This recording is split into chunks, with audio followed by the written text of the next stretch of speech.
from here.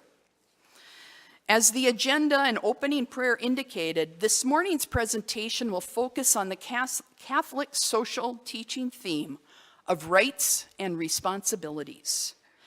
And so let me now introduce Jason Adkins, our keynote speaker, to you.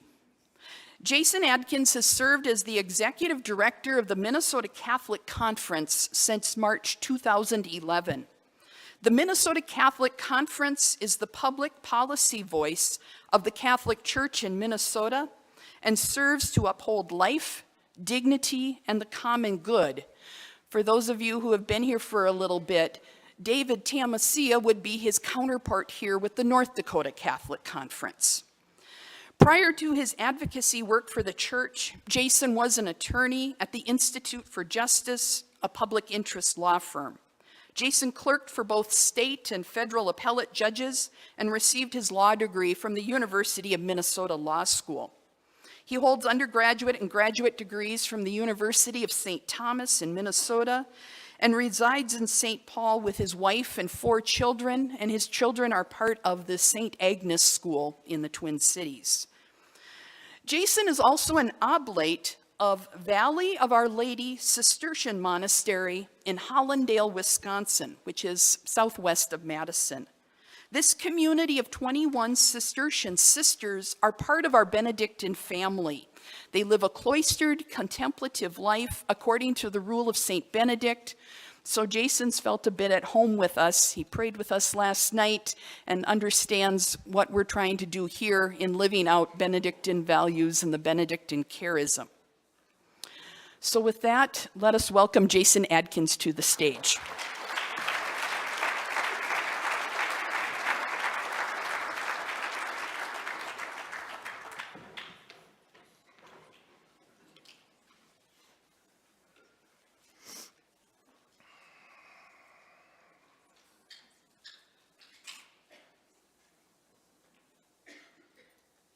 Got to get all the tech things ready, right?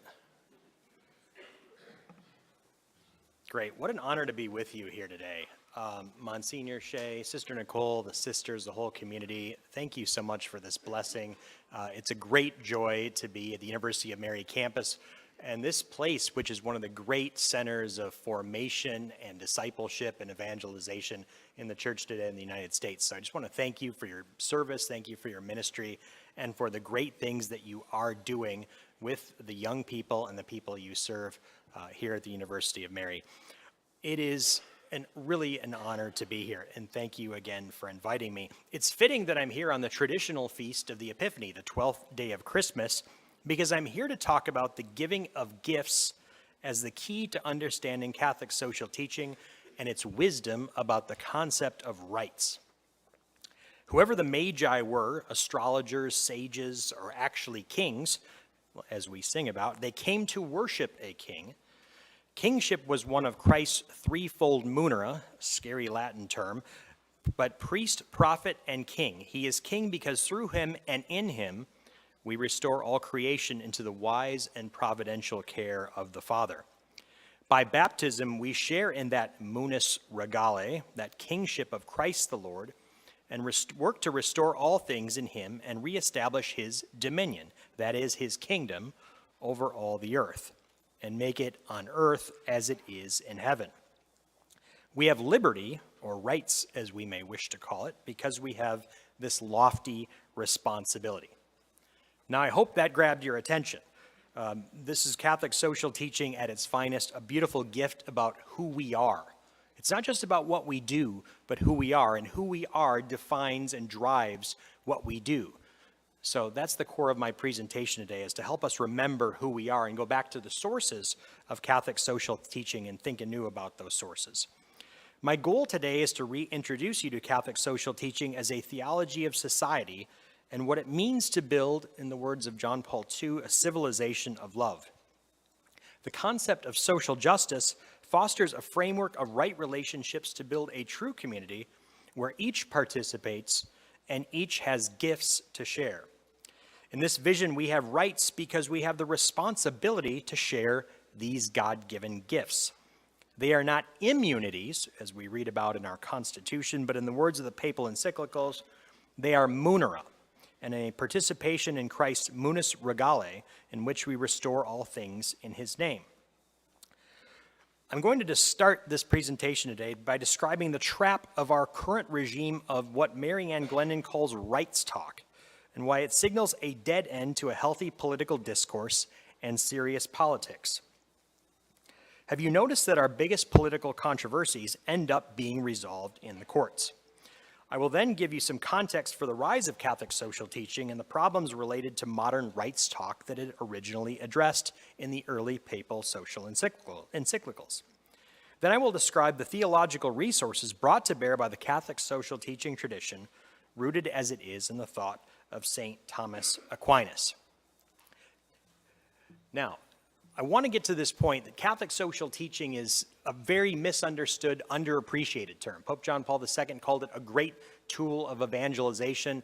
The co-founder of the Catholic worker movement, Peter Morin, thought it was the dynamite of the church. And if we really wanted to evangelize and blow the dynamite of the church, we had to talk about Catholic social teaching. But few people actually know what Catholic social teaching is and what it entails. They have a general sense that, well, Catholic social teaching is about helping people and stuff that we do. And there are these themes I've heard about, and we have to help the poor and be nice to people. And that's sort of, good and everything. But there's not a lot of sense of what it is and how it drives our work in society.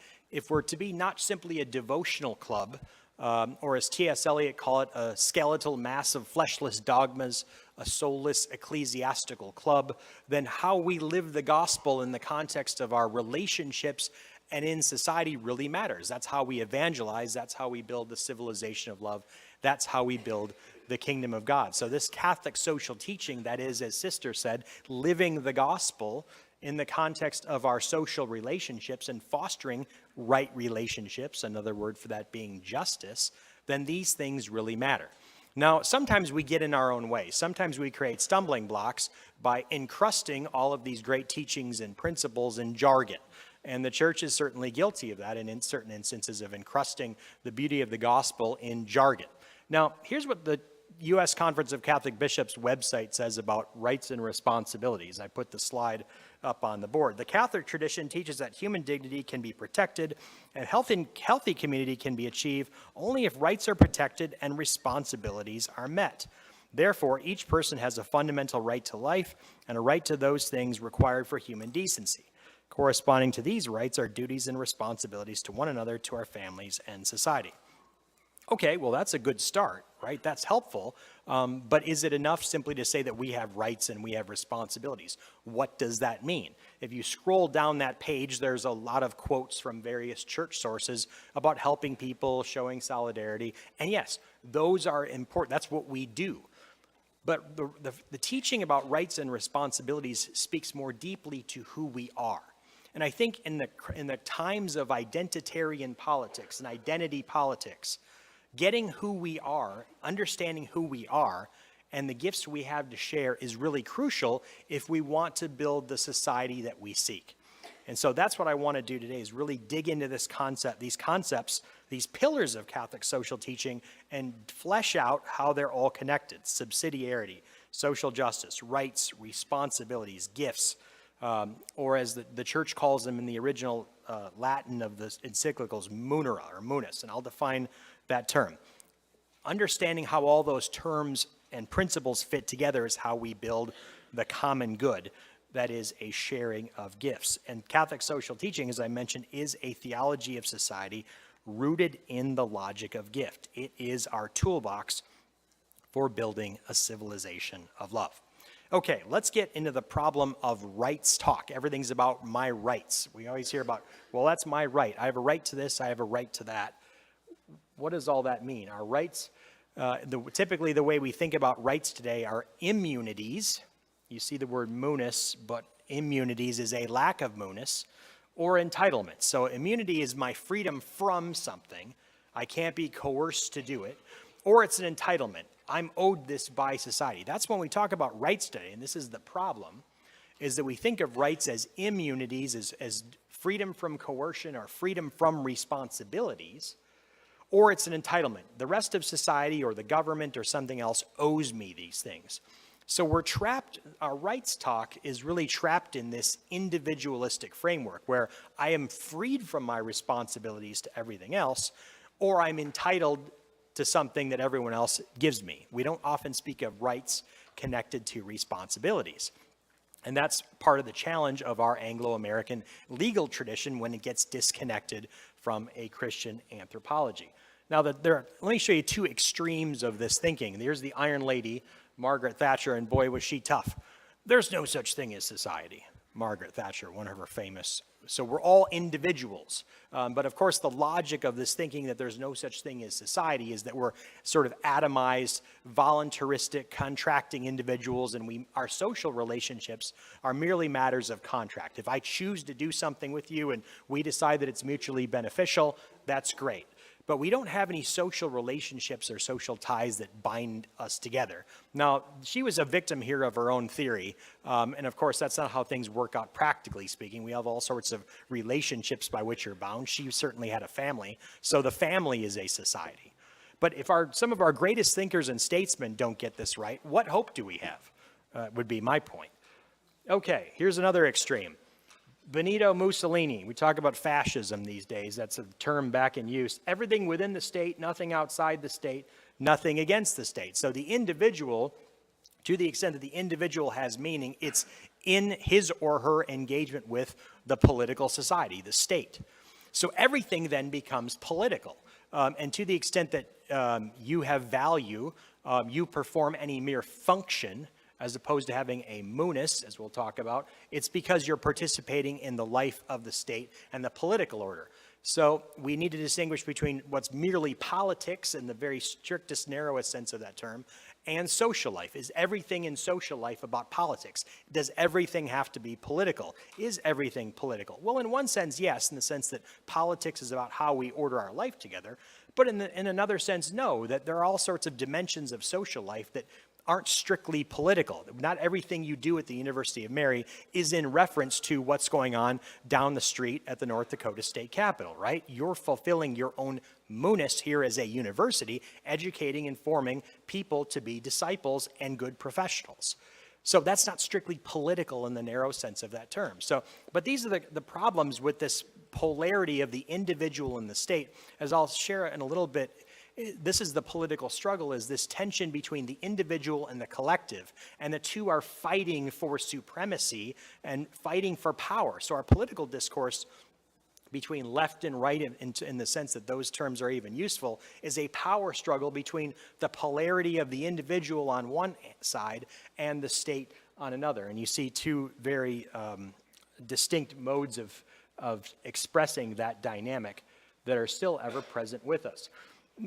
Mary Ann Glendon, a professor at Harvard Law School, former U.S. ambassador to the Holy See, one of the great thinkers about the problem of rights talk and the way in which it infuses all of our political discourse. She says, the American dialect of rights talk deserves public deliberation not only through affirmatively promoting an image of the rights bearer as a radically autonomous individual, but through its corresponding neglect of the social dimensions of human persons.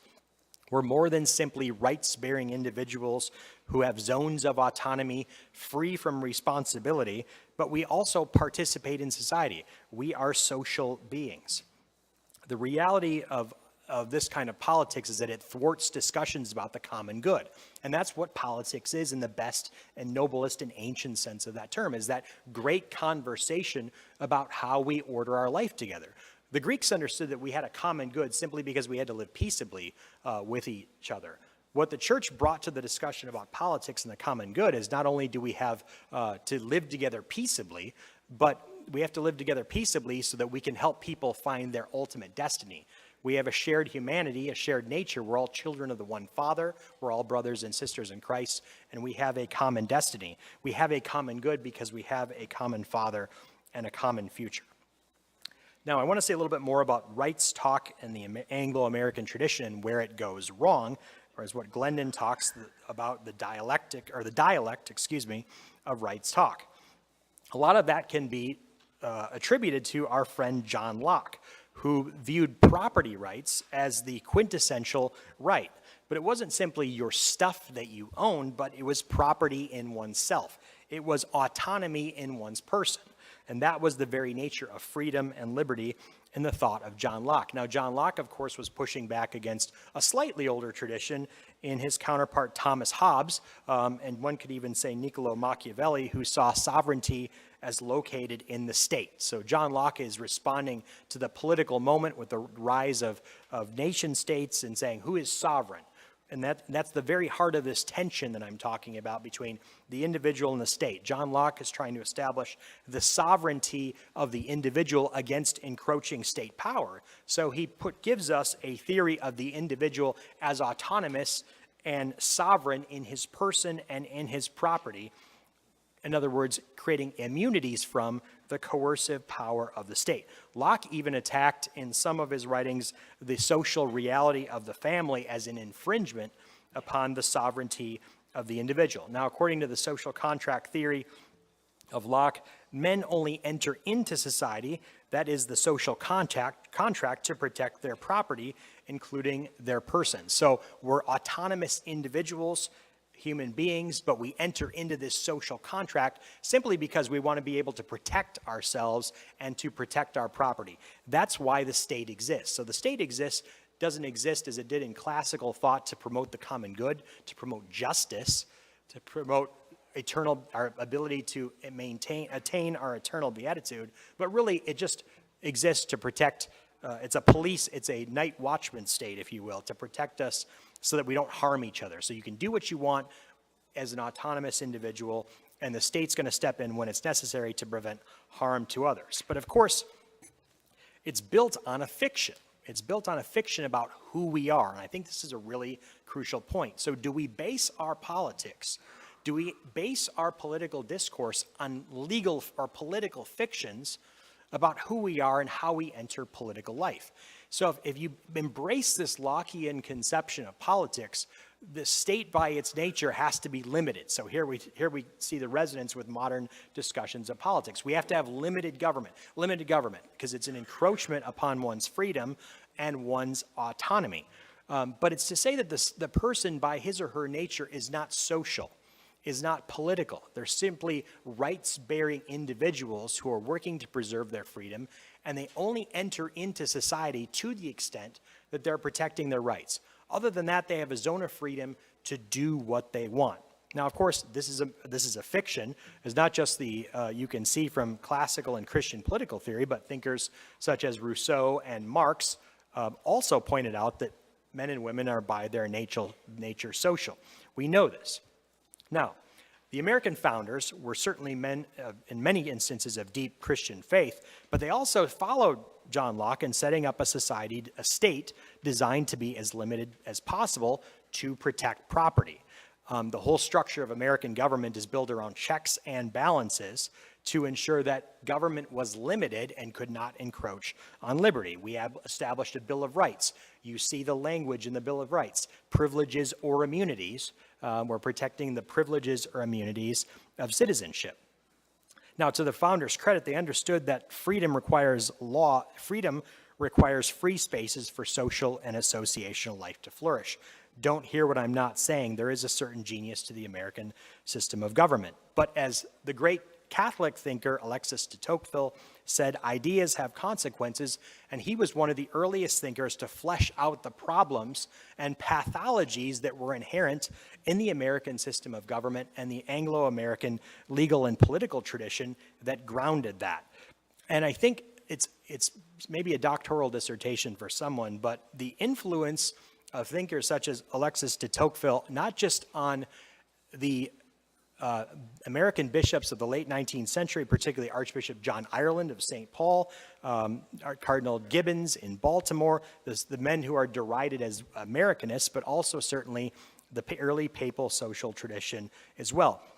Archbishop Ireland, an underappreciated figure in many ways of St. Paul, understood that for the American experiment to flourish, and here was a poor Irish immigrant who saw the genius of American life and the way in which American life and the American system of government and American culture provided so many opportunities. He believed deeply, as a soldier in the Civil War, a disciple of Abraham Lincoln, that the American experiment in ordered liberty was the last best hope of mankind. We don't need to litigate whether he was right or wrong about this, but what Archbishop Ireland did know was that if the American experiment were to last, it required the resources of the Catholic intellectual tradition to bolster and understand the proper conception of liberty.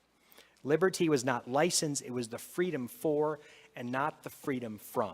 Archbishop Ireland knew that deeply in his bones, and as part of the Thomistic revival of the late 19th century that was going on, rooted in Pope Leo XIII's encyclical Aeterni Patris, Archbishop Ireland did what? He founded a university in St. Paul called the University of St. Thomas Aquinas. The goal of which, again, was to form seminarians principally, but also ended up forming people, and became a great center of Thomistic learning for a long time, to form people to provide the intellectual resources to buttress and create a ballast for the American experiment in ordered liberty so that it did not go off the rails. So there's a deep sense of this, and this, I think, is also the context for the development of papal social teaching. But removed from a Christian anthropology, where Christian influence on that American experiment in ordered liberty begins to wane, you see, again, the idea of freedom and liberty becoming absolute. My rights are what I want. If I want something, it is my right.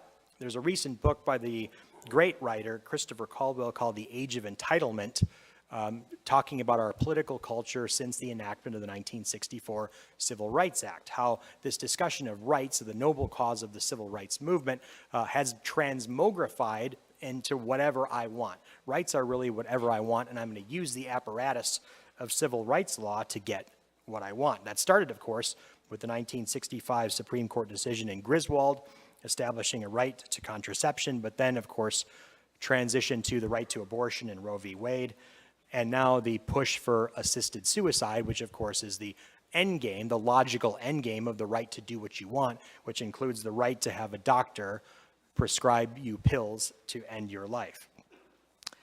Now, Marianne Glendon, in her book Rights Talk, notes that we, in our tradition, our Anglo-American legal tradition, we're functionally strangers to one another. Again, this is a freedom from, not a freedom for. Unlike some of the continental and European constitutional systems, in American law, there's no duty to rescue a person in peril or come to their aid. Did you know that?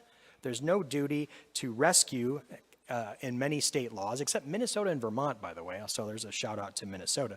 There's no legal duty to rescue or come to an aid. Now, many states have enacted Good Samaritan laws where you can't be held civilly liable if you come to someone's aid and something goes awry, but we have no duty in our laws to come to people's aid. In other words, we don't have a sense of solidarity, another principle of Catholic social teaching, built into our legal framework. We know neither, as Glendon notes, do we have a constitutional mandate to support the poor and vulnerable. Now, we have all sorts of legal frameworks to do that, but there is no constitutional mandate in our fundamental law that requires us to help those in need. Contrast that with some European legal systems which have that duty and responsibility built into their form of government. Ultimately, the rights talk that we have in our society sets up an economic and privacy, a power struggle between the economic and privacy rights of the individual and the state. Going back to my earlier point, it asks, who is sovereign? So oftentimes from the political right, politics becomes a power struggle between the individual or the market and the state. On the left, the discussions of rights really function on securing the entitlements that allow people to exercise valued rights related to the rights of privacy. So we have property in our person sometimes, but not in economics. Now think of political debates. We just went through a political cycle here. How often in political debates do you hear about what is good or just? Very rarely is something good or just. What you see in candidate debates, and this is the outcome of rights talk, really undermining the substance of our political discourse, it's really about which candidate better satisfies the majority's wants, whether that is in the form of non-interference with what people want to do, or in our government's ability to subsidize them. So again, it goes back to the Thatcher Mussolini collective individualist framework that I set up. How much are we giving people a zone of authority to do what they want, or how much are we subsidizing them so that they can do what they want? Courts end up in this system to becoming the place of adjudication. At best, worse, that power struggle can often spark violence. Now, one of the perfect examples, I think, of how this political dynamic plays out in our life is the recent trauma that we all lived through called COVID. Now, putting aside the wisdom of the government's response, that's not what I'm here to talk about. But what I'm here to talk about is the political theory of that response, where you see this very clearly, that the state understood and acted in a way when there was a crisis, that its number one job was to do what? Protect the physical safety of the people. And the people were willing to give up all sorts of rights, or many people were, so that their physical safety could be protected. We could be protected from one another, protected as individuals. And we can even have things like mask and vaccine mandates that infringe upon our personal liberty so that we could be protecting others. So here you really see the Lockean political framework in action in the times of crisis. What do you see? A power struggle between, as those debates played out, between individuals often and the state. But what I think we can all say about that time is that what government did not respect, or what many people did not respect, was the importance of associational life, the importance of relationships. In Minnesota, we had mandates from our governor that forbade people from getting together with their family members for holidays. In many places, people were prevented from going to church. Schools were shut down for young people, and now we're seeing the problems that that created. It denied the fundamental sense of who we are, that we're social and relational beings, that we require society, not just for our own well-being, but for the common good. Now, these mandates and things like that were much easier for privileged people, people with jobs, that information workers who could work from home, for example.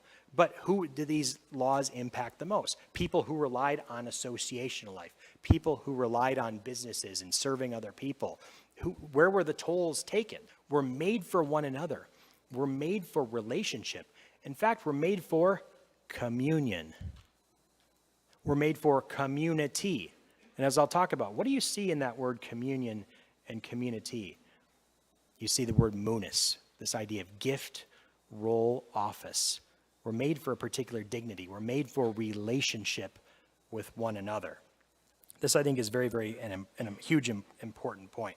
So that leads me to the development of Catholic social teaching. The church, you might say 100 years too late in responding to the revolutions of 1789 and perhaps 1776. In Pope Leo's the 13th encyclical Rerum Novarum of New Things, he starts it by talking about the revolutionary spirit. And certainly the revolutionary spirit was continuing to fulminate in Europe in the late 19th centuries, but it had begun much, much earlier. I mentioned how thinkers on this side of the Atlantic, such as Archbishop Ireland, knew the church had to bring its intellectual resources to bear on buttressing these new things. And what were those new things? A market economy, liberal democratic forms of government, governments rooted in protection of rights. Well, they knew that in the United States, but they also were coming to grips with that in Europe, and that's the importance of the papal social encyclicals. If you look to Pope Leo XIII's encyclical Rerum Novarum, what are the two main points that he brings about in that in seminal social encyclical? First of all, he talks about the importance of property. So he's responding rightly to this conception of property, the rights-bearing individual who has property in his or her own things and his or her own person. But Leo rightly grounds private property and the right to private property in the social dimension of human relationships. So early on, we see the church addressing the problems of the new theories, the new things of the day, and bringing its intellectual resources to bear on some of these difficult questions. So we have rights, we have property rights, because we have responsibilities.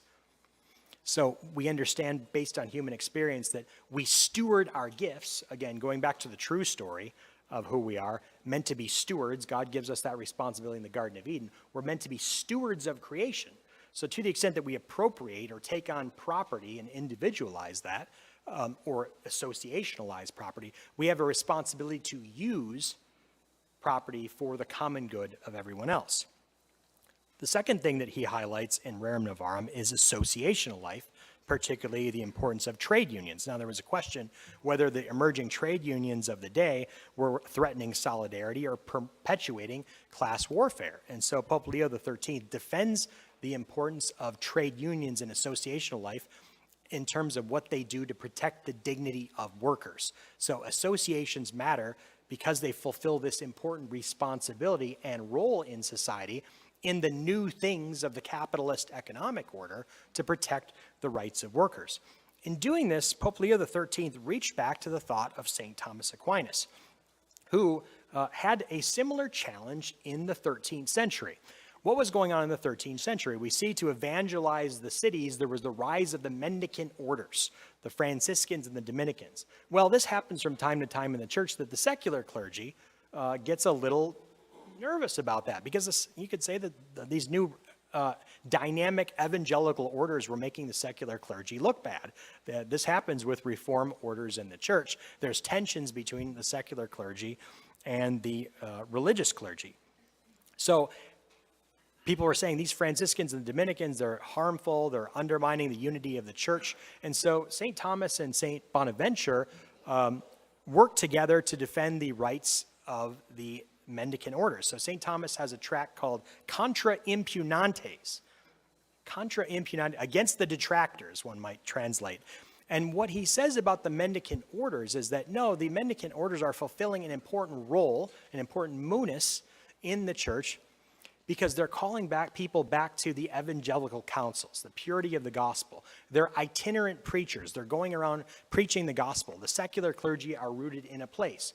The traditional religious orders, stability being a virtue of the Benedictines, for example, rooted in a place, whereas these itinerant preachers could go around addressing the new heresies that were springing up, such as Albigensianism, and being able to both preach to those issues and live concretely the evangelical counsel. So Aquinas defends the dignity of the mendicant orders based on the reality that in the body of Christ, as there are many parts, there is one body, but they are one part, and they have a particular role to fill within that body. So the social teaching of the church really reaches back into this thinking about associational life. So when political discourse is framed in terms of a power struggle between the individual and the state, how do we ground the dignity of society and associational life in the reality that men and women are social beings, the family being the foundational unit of society, the first association, the first community, but also the reality of other sorts of communities, trade associations, schools, universities, businesses. All of these associations help people not only live their vocations, but contribute to the common good of society. So it's really rooted in that principle of associational life and the munus. In Pope Pius XI, we really see this teaching developed of Pope Leo XIII, where he talks about the munus regale, and it's no surprise that Pope Pius XI wrote the encyclical on the social kingship of Christ as well. The social order in this tradition of the church is built more unjust than the individual and the state. According to Catholic scholar Russell Hittinger, one of my teachers, Catholic social teaching emphasized the proper dignity and liberty of social orders and communities that exist independently of the state to limit state power and to protect a robust civil society apart from the state. According to Matthew Liu, a philosopher at St. Thomas, the church talks of social justice to enhance and deepen an understanding of the common good apart from the strictly political. Now, if you think about it in terms of a response to the French Revolution, Hittinger notes that it wasn't liberty and equality that the church was concerned about, but the concept in the French Revolution of fraternity as embodied in the revolutionary state. And that's that quote you saw from Mussolini, everything inside the state. So the reality of fraternity is strictly political and not associational. So Catholic social teaching speaks to this role of associational life and society as rooted in the logic of the gift, not conformist function, performing a function in the context of the state. The key movement is around the ontology, Hittinger says, of munera. And here is a key quote from his important essay on this topic. During Pius XI's pontificate, Individuals, churches, families, corporations were said to be not only bearers of rights, but also of munera, of having roles to play and gifts to give. In the deepest sense, human rights are exemplified in munera, of having roles to play and gifts to give. Human rights are exemplified in munera, whether natural or supernatural. So these gifts can be simply those that are defined by society or those who are given to us by God. So what is a muneris, the plural being munera? One way to define that is a gift, office, role, or responsibility.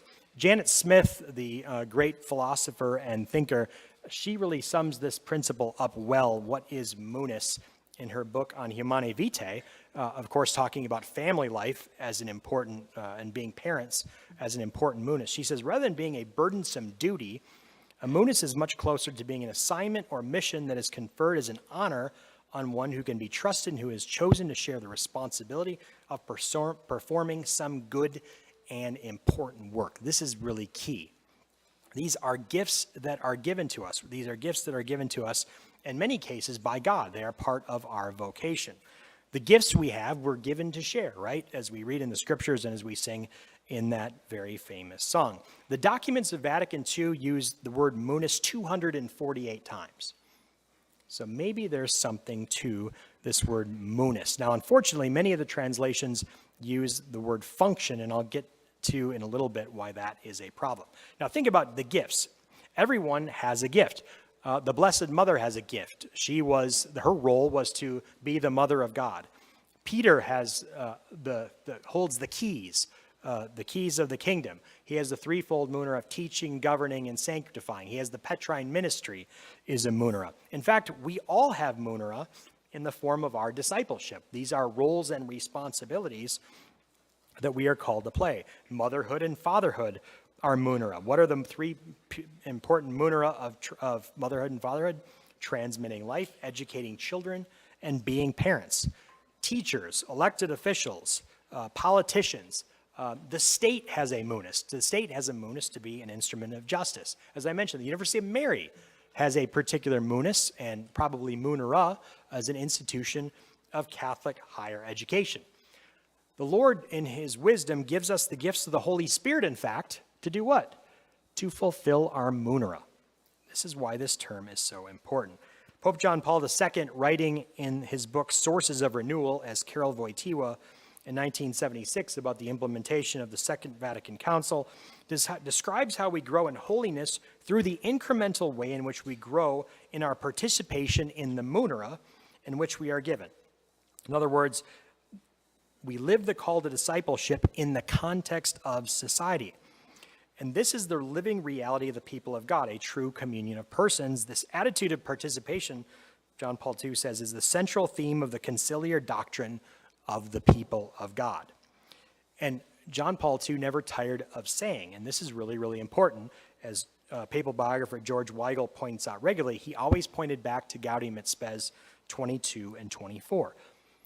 We understand man's destiny by seeing our brother Christ the Lord and the reality of the cross, the ultimate gift, the self-sacrificial love of Christ on the cross. Man only finds himself by making a sincere gift of himself. It's all right there, making a sincere gift of himself. We understand the mystery of our existence in the context of gift. The gifts we receive and the gifts we share.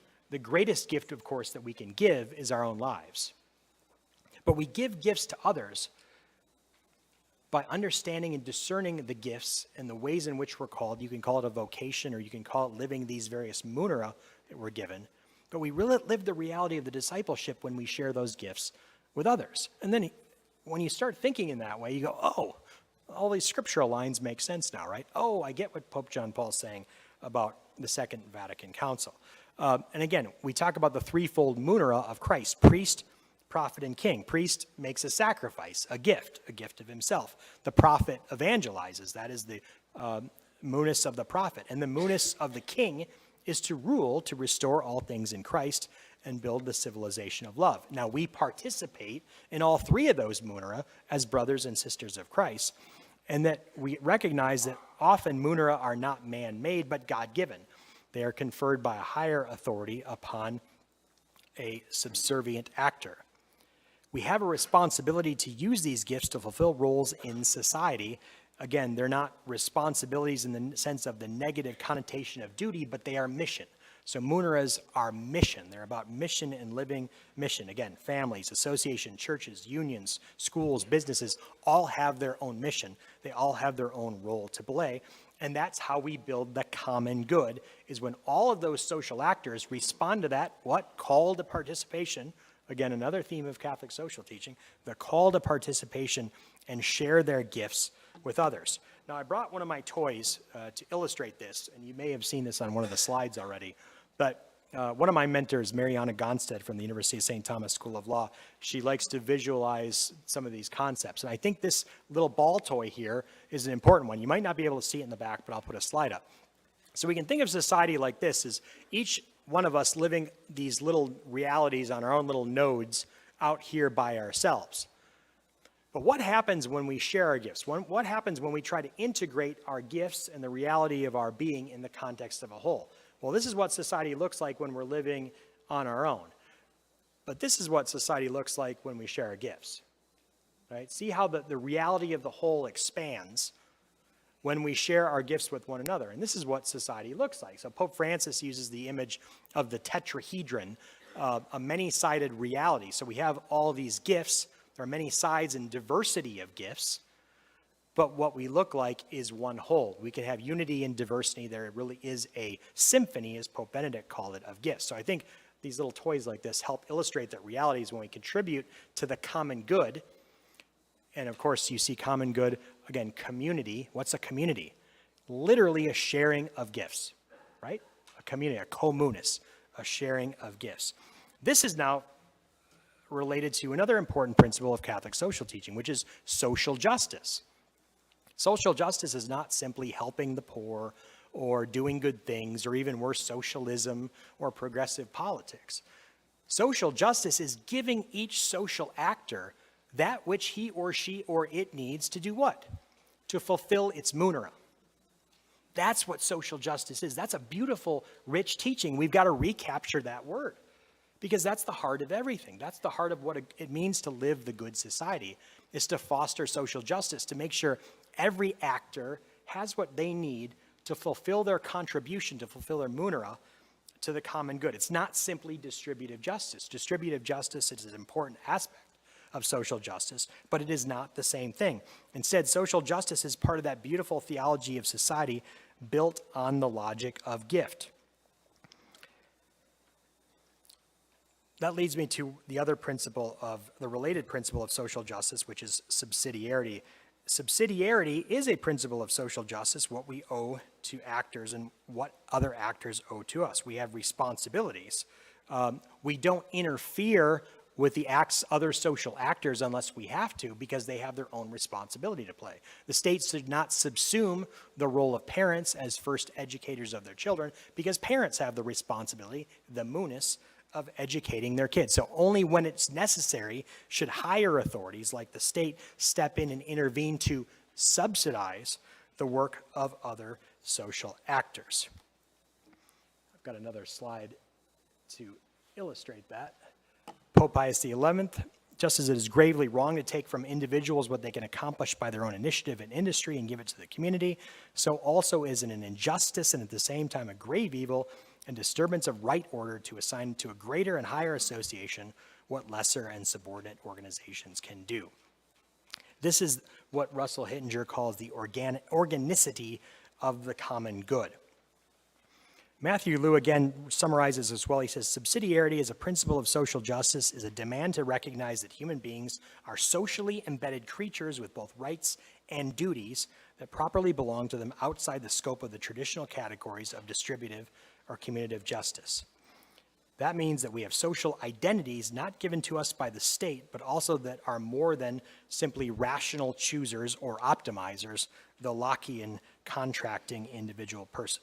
Again, in other words, as repetition is the mother of all learning, we have rights because we have responsibilities. We have the freedom for, not the freedom from. Munus are different than immunities, which is that freedom from coercion. So when we think about, again, things like property rights, we have property because we have a responsibility to use it for the common good. We have the right to free speech, not because we have the right to say anything we want, which would be license, but we have the responsibility to speak the truth. We have the free exercise of religion, not because it's okay to believe anything you want, but because we have a duty to respond to the call of the Creator consistent with our conscience. And I think speaking to the importance of this debate around physician-assisted suicide, does your life belong to you? No. No one asked you, do you want to exist? There was no application card for existence. Life is a gift. Life is a gift to be stewarded, right? We are not the authors of our life. We steward that gift, and we have a responsibility to steward that gift. We have a right to life because we have a responsibility to steward the gift. Again, I want to really underscore the importance of thinking about in the way in which politics is built around stories. What are the stories that we tell about ourselves, who we are, and how does it impact what we do in politics? That really matters. Will we identify ourselves with this fiction told by people like Locke, Hobbes, and Machiavelli, or do we start with the true story of who God created and called us to be as being stewards of the gift of creation? Again, we're made for each other and made for relationship and life. The logic of the gift is interdependence and not independence or autonomy. And here, again, I've got little slides to illustrate this point. Some of you might be familiar with plus tools. These are little bricks. They're kind of like Legos, but you pull them apart, but they're essentially the same, right? And this is what society wants to do to us, is basically say we're all the same. Yeah, maybe we have different colors, and that might make a difference in certain contexts, but functionally we're the same. In fact, men and women aren't even different. In fact, these are irrelevant. The male and female is just an identity. It's something you can put on or take off. It's an irrelevant distinction. We're all simply raw material to be manipulated and formed and conformed into any shape that we want. It's a good analogy for this, the plus term. We're interchangeable, we can conform. We simply functional beings. We don't have identities, we don't have munera. Now think about the distinction between the plus toy and a puzzle piece. The puzzle is unique, it is a whole. It has one common reality to it, but each piece is unique. You can't have the full puzzle without everything else. And so people are more like puzzle pieces. Unique and individual and necessary for the common good. So that's, again, thinking about the call to participation. Each puzzle piece has to participate in the common life of the community, otherwise you can't make the puzzle. So it's these little distinctions that really make a difference in terms of how we order our relationships and how we build society. Are we like puzzle pieces, or are we merely functional toys like the plus things that can be mashed apart and put together at will, depending on who is in power and who is in charge? Again, building the civilization of love requires sharing that gifts. No one is excluded, as Pope Francis likes to say, and I think that was part of the reading last night at Vespers from the Angelus. No one is excluded and everyone is called to participate. The dignity of the human person is not protected as much by freeing the person from coercion, but in calling every person, including the most vulnerable, into participation. In Catholic social teaching, the dignity of the human person is most fundamentally revealed in the exercise of self-giving love. Indeed, it is persons in community, or better yet, communion, which makes possible true human flourishing. Now, again, getting back to that point, who am I has to drive what we do. So think of this time in identity politics as young people especially are searching for identity. We live on social media. We have to create identity. Well, what if I told you that our identities are given to us by God? We're born into families. We're born into communities. We have particular gifts. And that is the vineyard, the corner of the vineyard in which God has planted us and in which he wants us to have social action, in which he wants us to live the reality of discipleship. I don't have to make my reality. I don't have to be the autonomous, self-creating, self-willing actor and all the attendant psychological problems that go along with it. I receive this beautiful gift of life from the Father. And the Father has given me gifts, no matter who I am, no matter what I struggle with. Socioeconomic poverty, disability, this fault, that fault. My job is only to be loved by the Father. That's my number one goal, right? And from that love and receiving that love, I can then share that love with others. I can share that gift with others in the unique ways in which he's called me and formed me in such a time as this. Boy, that's a liberating thought, isn't it? What if we thought like that? I think, by the way, now this is where you're all going to groan. The book, The Religion of the Day, published by the University of Mary, I'm sure you're never tired of hearing about this very fine book. But there's a beautiful chapter there, taking on the diseases of the world, in which the church takes these ideas into herself and struggles and fights with them in herself, but then forms the antibodies for the broader culture. And if we think about this concept of diversity, equity, and inclusion, the buzzwords of the day, this, I think, is one of these true examples, because the diversity, equity, inclusion mantra, the DEI framework, of course, is built on noble sentiments, right? But noble sentiments aren't simply good enough. We have to be rooted in the truth of the human person. Now, oftentimes, DEI is focused, as Dr. Michael Naughton says, on certain metrics, the metrics of race or sex, and those things can sometimes certainly be relevant. But do they really promote the common good, or fundamentally are they divisive and destructive? I'll let you litigate that question, but I think the church can respond to the DEI moment with something richer and more beautiful, because people are being sucked into the religion of the day, and it's leading down bad rabbit holes. But the church can do diversity, equity, and inclusion better than anyone, right? Because what have we just talked about? We've just talked about the diversity of gifts, the importance of equity, or you might say social justice, making sure everyone is called to participate, invited into participation, and giving what they need, subsidized, to fulfill that important gift or function in society. And that gets to that third part, inclusion. Everyone matters. You can't build the common good without everyone's participation, right? So we can do diversity and equity inclusion, and that's why the church needs to bring her considerable resources to bear on the toughest questions of the day, wrestle with these questions, because again, it speaks to the deepest longings of the human heart and the toughest political questions. Who am I drives what I do. Who am I drives what I do. We have to help people understand who they are. No matter who they are in their background, they have gifts to share. They are needed, they are valuable, and we are drawing them into communion. That's the arms of St. Peter's Square, right? Drawing humanity to itself. The church can live this because she has to live the reality of communion in her body. We can live the reality of communion in the church and then make that a model for how we build communion in the broader culture. I'm going to skip some more practical examples of the reality of rights and responsibilities.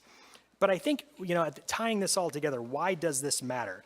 We're rapidly becoming a post-liberal political culture, even though our vocabulary still remains one of rights and the framework of liberal democracy. There is, however, a new emphasis on justice and goods, and not simply the framework of liberalism based on the protection of rights and property and imposing ideological constructions around the limits of politics. The church has often fallen captive into that simplistic thinking too, by saying, well, one of the themes of Catholic social teaching is to protect rights. Well, what does that really mean? So Catholic social teaching in its truest sense can respond to this moment and the challenges that are being created by being a bridge. It can create a vocabulary and use a vocabulary that people are familiar with, but by calling and using that vocabulary to call us to higher principles. Let me end with a little exhortation for the University of Mary. I always like to frame my communications and presentations into think, feel, do. So what am I calling you to do? Here's some questions for your reflection as you go through your mission integration day, built around this idea of the logic of the gift. How are you calling students into discerning their gifts? How are you inviting them to live particular vocations as particular participations in the munus regale of our Lord? This might be one of the most important. I mean, you're doing a bang-up job here, I'm just going to say that. But how are you cultivating prayer to discern these gifts? Are we teaching people how to pray so that they've got that communication line with the Father so they can discern and live the reality of those gifts? How are you offering practical training to bring those gifts into every aspect of social life? We are in serious danger as a church today of becoming a devotional society, or worse, being known as people who believe weird things about sex. We have to be living the reality of the gospel in every aspect of our lives, whether that's agriculture, nursing, politics, business, wherever. And so hats off to the University of Mary for being on the forefront of doing that. You are doing that. But I really think we need to think intentionally about this reality of helping students living our gifts and understanding that the gospel is not simply a set of devotions. It's loving God and loving neighbor. We love God especially when we love our neighbor. We need to double down on this beautiful vision of the human person and society because it is absolutely necessary to respond to this critical evangelical moment. Thanks very much for your attention today.